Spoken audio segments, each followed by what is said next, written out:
ერთი სისხლის სამართლებრივი მუხლები იყო როგორც ცილისწამებაზე შეურაცხყოფაზე. მაშინ და არასთავარია შეურაცხყოფა იყო ცალკე სამოქალაქო პასუხისმგებლობის საკითხის და სისხლშიც კი იყო და ერთ-ერთი ყველაზე უფრო სახიფათო მუხლი ეგ არის, იმიტომ რომ განსხვავებით ცილისწამებისგან, სადაც კონკრეტულ ფაქტებზე უნდა იყოს ლაპარაკი, შეურაცხყოფის დეფინიცია პოლიტიკური კრიტიკისას ჩვენნაირ ტრადიციის ქვეყნებში კი არა, მყარი თავისუფლების ტრადიციის მქონე ქვეყნებშიც კი დღევანდელმა პრაქტიკამ გვაჩვენა, რომ გამოწვევა შეიძლება იყოს ნებისმიერი ხელისუფლების ან ნებისმიერი არაპოპულარული ხელისუფლების კრიტიკოსისთვის ან არაპოპულარული სპიკერისთვის ან ნებისმიერი მწვავე დებატებისთვის, იმიტომ რომ ზღურის გავლება რთულია ერთის მხრივ და გარდა ამისა მე პრინციპიულად არასწორი მგონია, რომ ის რაც საწყენი არის ვინმესთვის, ჩემთვის მაგალითად, შეფასება, რომ შეიძლება იყოს სამართლებრივი განსჯის საგანი სახელმწიფოს მხრიდან, ამ შემთხვევაში გნებავ სასამართლოს მხრიდან მნიშვნელობა არ აქვს. მით უმეტეს რეგულატორის მხრიდან. ამიტომ ეგ ძალიან პრინციპული საკითხი იყო, რომ შეურაცხყოფა ცილისწამების დეკრიმინალიზაცია მომხდარ იყო, ანუ ციხის საფრთხე არ ყოფილიყო, ეს პროპორციულობის თვალსაზრისით ცილისწამება არ არის დაცული სიტყვის თავისუფლება, მაგრამ სისხლის სამართლებრივი პასუხისმგებლობა აქვს იმგვარი გამყინავი ეფექტი, რომ უფრო დიდ ზიანის მომტანი არის, ვიდრე დაცული სიკეთე არის და შეურაცხყოფა არათუ სისხლის სამართლებრივი სამოქალაქოც კი პრინციპიალურად არასწორი მგონია, თავი რო დავანებოთ პრაქტიკულ მოსაზრებას იმის თაობაზე, რომ ჩვენი ტრადიციის და სასამართლო დამოუკიდებლობის ტრადიციის არარსებობის პირობებში და დომინანტი ხელისუფლებების ტრადიციის პირობებში და მაშინაც ის თვლიდა, რომ არდების რევოლუციის მერე ყოველთვის სახიფათო არის და შეურაცხყოფის ეპოქაში ეს გამოყენებულიც იქნა. ცნობილი საქმეები იყო ხო, რეზონანსის საქმე, იქამდე იყო ცნობილი საქმე, შუკვანის საქმე, სადაც შეფასებით მსჯელობა ყველაზე ეს მაგალითად ბევრი იყო ასე, სადაც შეურაცხყოფისთვის და ან ცილისწამებისთვის ზოგ შემთხვევაში სისხლის სამართლებრივი უნდა განხორციელდა ან სამოქალაქო იმ ტიპის დრაკონული ჯარიმები, რომლის ეფექტით სიტყვის თავისუფლებისთვის საფრთხე იყო. ამიტომ ამის გაუქმება ძალიან პრინციპული საკითხი იყო, ისევე როგორც ცილისწამებაზე საჯარო ფიგურების მიმართ ამერიკული სტანდარტით წასვლას, რომ რთული ყოფილიყო ძალიან ნებისმიერი სპიკერის დასჯა საჯარო ფიგურის მხრიდან, სადაც პირველ რიგში პოლიტიკოსები იგულისხმებიან მით უმეტეს თანამდებობის პირები, ვისაც ძალაუფლება აქვს, იმ ვითარებებში, როდესაც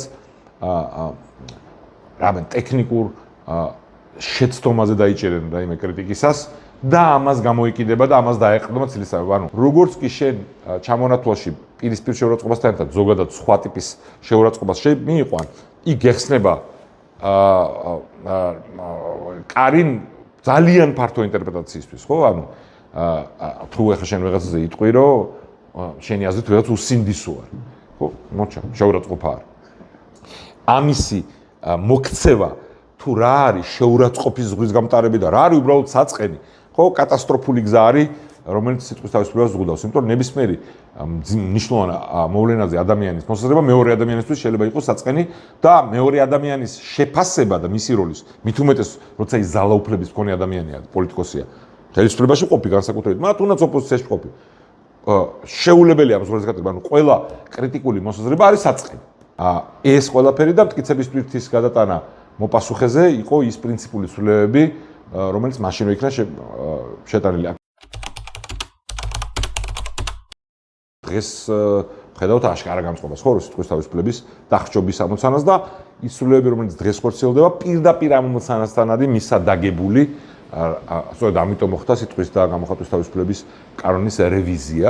ხდინეს ამის გადმოტანა ამ რეგულაციის, ანუ public order რეგულაციის, ხულიგნობის წინააღმდეგ რეგულაციის გადმოტანა საჯარო პოლიტიკურ დისკუსიაზე, ანუ მაგალითად სოციალურ მედიაში ან ზოგადად მედიაში გამოთქმულ მწვავე შეფასებებზე ხელისუფლების წარმომადგენლების მიმართ და ეგ არის სწორედ გზა ჯოჯოხეთისკენ სიტყვის თავისუფლებასთან გვაქვს საქმე ჩვენაირ ქვეყანაში განსაკუთრებით იმარტივებენ ყველა ამ პოტენციურ ვითარებასთან მიმართებაში საქმეს და თან გზავნილის გაკეთება უნდა გამყინავის ზოგადი შიშის ატმოსფეროს დასანერგად, რომ მწვავე კრიტიკისთვის ან იმისთვის, რასაც ცილისწამება ჩათვლიან, უფრო მარტივად და სასამართლო ჩარჩოში გაუსწორდნენ კრიტიკოსებს და ამ შემაკავებელი ეფექტის იმედი აქვს ჩემი აზრით. მთლიანად მთელი ეს პაკეტი ემსახურება ამ ცვლილებების დღეს გამარტივებას ხელისუფლებისთვის ოპონენტების სიტყვის თავისუფლების შეზღუდვის და გამყინავ ეფექტის